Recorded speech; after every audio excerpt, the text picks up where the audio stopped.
Bismillahirrahmanirrahim. Assalamualaikum warahmatullahi wabarakatuh. Alhamdulillahirabbil alamin wa bihi nasta'in ala umuri dunya waddin wa ala alihi washabihi ajmain amma ba'du. Pertama-tama marilah kita panjatkan puja dan puji syukur kehadirat Allah Subhanahu wa taala yang telah memberikan kita nikmat serta kesehatan sehingga dapat berkumpul pada forum online ini. Kemudian salawat serta salam semoga selalu tercurah limpahkan kepada junjungan kita Habibana wa Nabiyana wa Maulana Muhammad Sallallahu Alaihi Wasallam, kepada para keluarganya, sahabatnya, tabi'atnya hingga kepada kita selaku umatnya.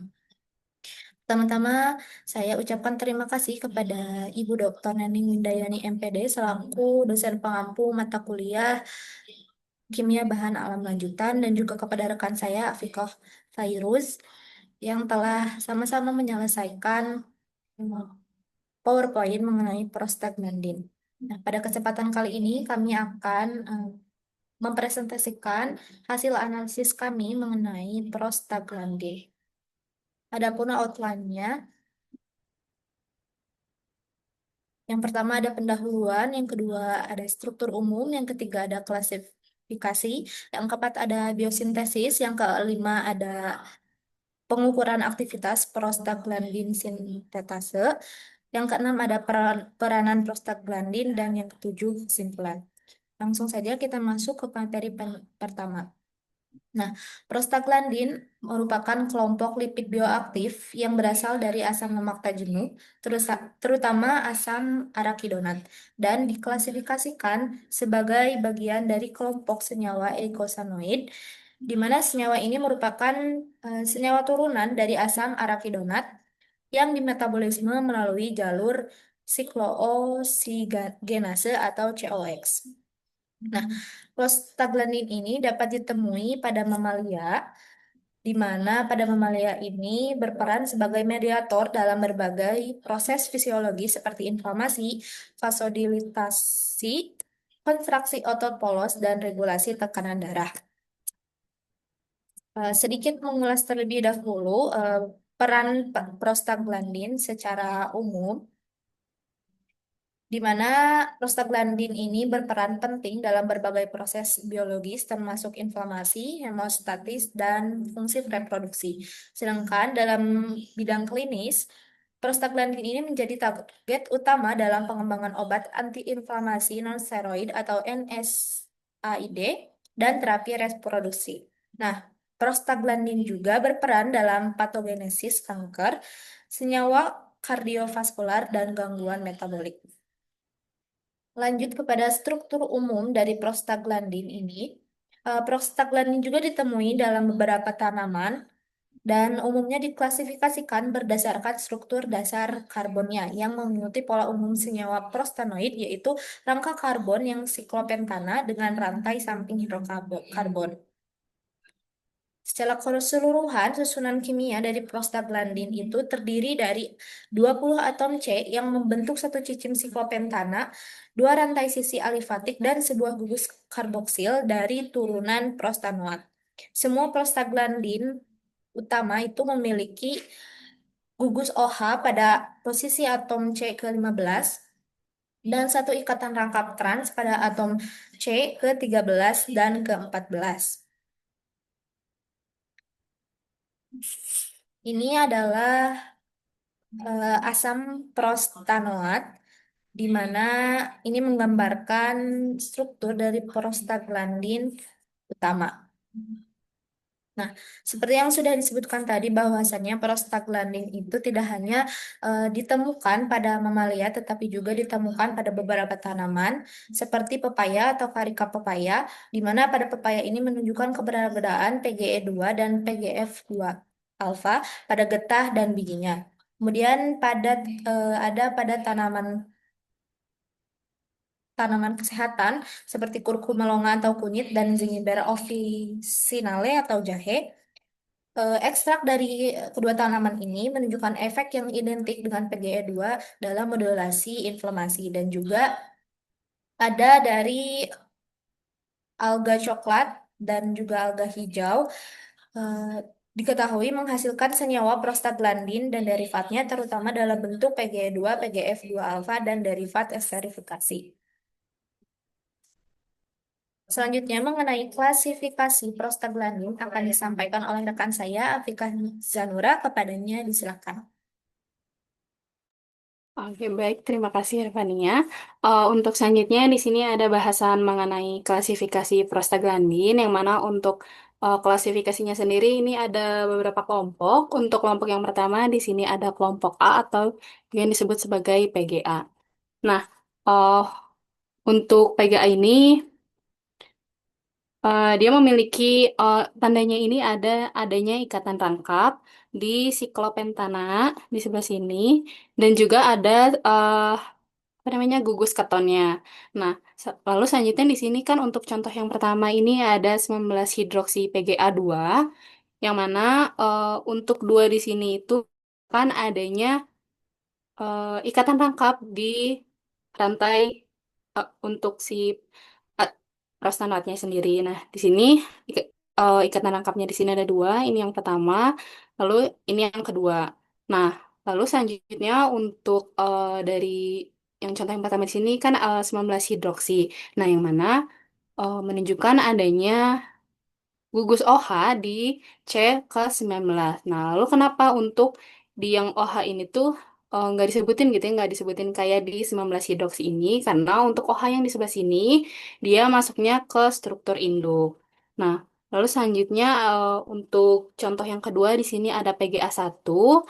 Nah, untuk yang tadi ini menunjukkan adanya jumlah ikatan rangkapnya gitu ya. Makanya di sini ikatan rangkapnya ini hanya satu. Nah, selanjutnya untuk di sini untuk 19 hidroksi PGA1 dia eh, sama seperti yang pertama gitu ya, ada 19 hidroksi PGA2 yang mana untuk jumlah ikatannya ini, ikatan rangkapnya ini berbeda gitu ya. Untuk yang pertama kan tadi ikatan rangkapnya ada dua, sedangkan untuk yang di sini ikatan rangkapnya ini hanya satu. Sedangkan untuk PGA2 sendiri di sini eh, serupa seperti PGA1 gitu ya, hanya saja untuk ikatan rangkapnya di sini ada dua. Boleh di next.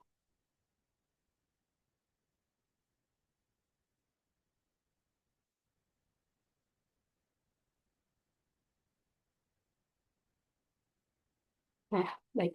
Untuk yang selanjutnya di sini ada kelompok B, yang mana disebutnya ini sebagai PGB. Nah, untuk PGB ini ikatan rangkapnya di sini sedikit berbeda dengan di kelompok yang A yang sebelumnya, yang mana untuk ikatan rangkapnya sendiri dia adanya di sebelah sini, sedangkan untuk kelompok A tadi kan di sampingnya gitu ya, di eh, di sampingnya. Nah, untuk PGB ini dia yang membedakannya ini hanya eh, ikatan rangkapnya di siklopentananya dari yang PGA yang tadi. Sehingga sama seperti yang sebelumnya untuk 19 hidroksil PGB1 yang mana menunjukkan adanya gugus OH di C19 dan juga ikatan rangkapnya di sini hanya satu. Lalu untuk PGB2 di sini menunjukkan adanya ikatan rangkapnya ini ada dua. Sedangkan untuk 19 hidroksi PGB2 di sini ikatan rangkapnya ini ada dua. Berbeda seperti yang di atas itu hanya satu. Boleh di next. Lalu yang ketiga di sini ada kelompok E, yang mana disebutnya jadi PGE. Nah, kalau untuk PGE ini ciri khasnya adanya gugus keton dan juga gugus karboksil gitu ya di gugus pentananya. Karena kan kalau yang tadi di sini yang membedakan dengan PGA dan PGB ini kan ikatan rangkapnya, sedangkan kalau untuk PGE dia ada gugus karboksilnya. Boleh di next. Nah, untuk yang terakhir, untuk di kelompok F, di sini ada PGF, yang mana kalau untuk PGF sendiri, di sini dia tidak adanya gugus keton seperti di sebelumnya gitu ya, karena di sini tuh jadi gugus keton ini ganti jadi gugus karbonil, jadi dia disebutnya ini sebagai diol gitu ya, ada dua. Nah, untuk di sini ada PGF1 yang mana satunya seperti sebelumnya sama serupa menunjukkan adanya jumlah ikatan rangkap. Di sini PGF1, di sini ikatan rangkapnya. Untuk PGF2 ini ikatan rangkapnya. Dan untuk PGF3 di sini jumlah ikatan rangkapnya ada 3. Boleh di next. Nah, untuk selanjutnya di sini ada biosintesis, di mana untuk prostaglandin diri di biosintesis asam lemak jenuh berkarbon 20. Nah, yang mana asal mulanya ini dari lemak itu lipid prekursor, yang kemudian dengan enzim lipase dia akan dirubah jadi asam arakidonat sehingga eh, dari asam arakidonat ini ya terbentuknya di sini. Nah, lalu setelah dari terbentuknya asam arakidonat di sini, kemudian dengan 12 lipoksigenase dan juga ada 5 lipoksigenase, di sini untuk 12 lipoksigenase dia akan membentuk HT, yang mana ini untuk strukturnya, untuk struktur HT. Lalu selain 12 lipoksigenase ada 5 lipoksigenase, yang mana dari 5 lipoksigenase ini terbentuknya leukotriene. Ini untuk rumus strukturnya. Nah, tadi kan dari lipid prekursor yang bereaksi dengan adanya enzim lipase gitu ya. Jadi ada asam arakidonat. Nah, yang mana dari asam arakidonat ini saat bereaksi dengan siklooksigenase, dia akan apa ya kayak menjadi suatu enzim PGG2 ini di sini. Nah, selanjutnya dari PGG2 ini eh, akan mengalami reaksi peroksidase dengan enzim peroksidase menjadi PGH2. Nah, untuk PGH2 ini strukturnya.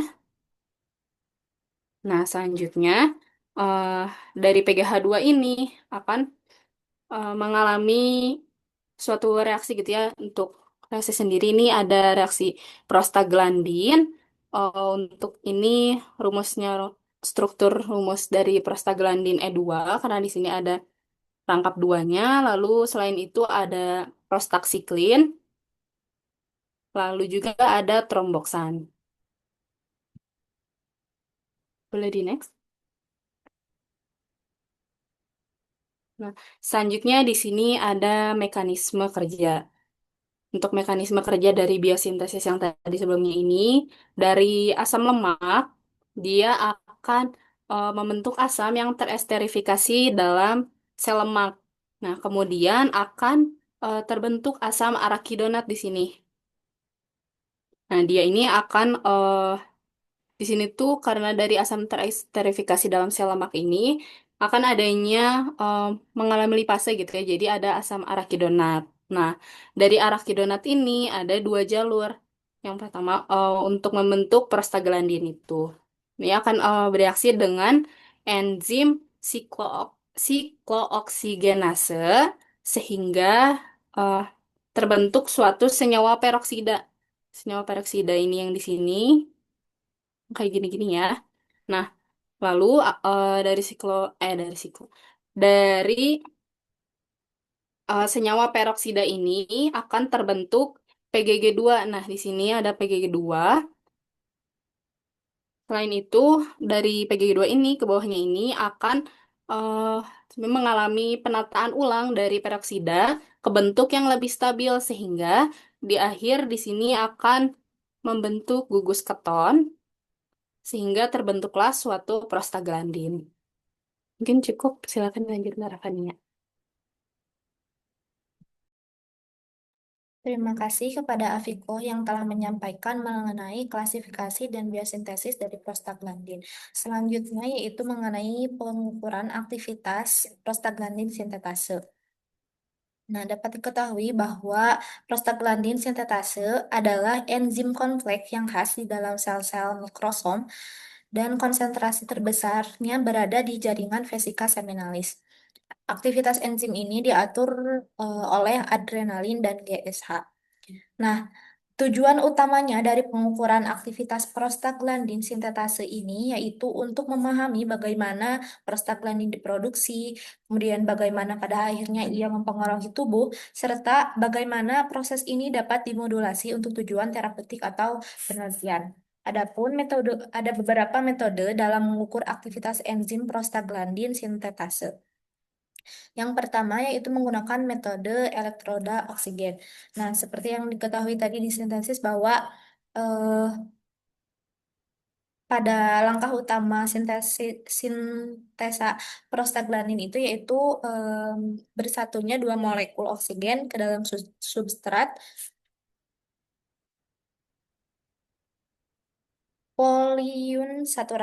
saturasi fatty acid atau PUFA menjadi 15 hidroperoksi atau PGR2. Pengukuran secara langsung dari peningkatan oksigen itu dapat dilakukan dengan menggunakan elektroda. Yang kedua yaitu dengan menggunakan metode konversi menjadi prostaglandin B. Nah, penambahan alkali pada prostaglandin E dapat merubahnya menjadi prostaglandin B yang mempunyai penyerapan maksimum pada panjang gelombang 278 nanomilimeter. Walaupun dengan ikut sertanya pembentukan dari kofaktor hidroquinone dan hasil-hasil yang warnanya berbeda justru merupakan penyebab kesulitan-kesulitan yang bersangkutan dengan teknik ini. Kemudian yang ketiga ada metode reaksi Zimmermann di mana reaksi ini didasarkan pada interaksi dari alkali M dinitrobenzen dengan bagian dari cincin siklopentana yang menghasilkan kromogen berwarna merah tua dengan penyerapan maksimum pada panjang gelombang 560 nanomilimeter. Nah, reaksi ini itu kebanyakan digunakan untuk menentukan 17 ketosteroid dan memungkinkan digunakan untuk pengujian aktivitas enzim prostaglandin sintetase berdasarkan pengukuran jumlah prostaglandin yang dihasilkannya. Dan yang terakhir dapat menggunakan metode radioimmunoassay atau RIA, di mana penggunaan metode ini untuk mengukur nilai hormon berkembang dengan cepatnya dalam dekade terakhir ini. Metode RIA ini merupakan metode yang dapat mengukur dengan ketelitian sampai 10 pangkat minus 9 gram atau pikogram. Dengan adanya cairan asid murni sebagai bahan dasar prostaglandin akan menjadikan metode ini sebagai metode yang terpilih di mana pengukuran dari bahan dasar atau bentuk hasilnya yang diukur. Selanjutnya yaitu mengenai peranan dari prostaglandin.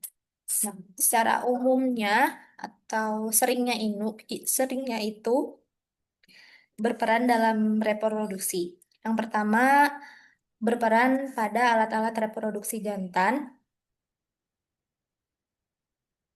Nah, eh, prostaglandin ini ditemukan dalam cairan seminal dan berperan dalam ejakulasi serta mempengaruhi fertilitas jantan. Konsentrasi yang rendah berkorelasi dengan rendahnya jumlah sperma aktif.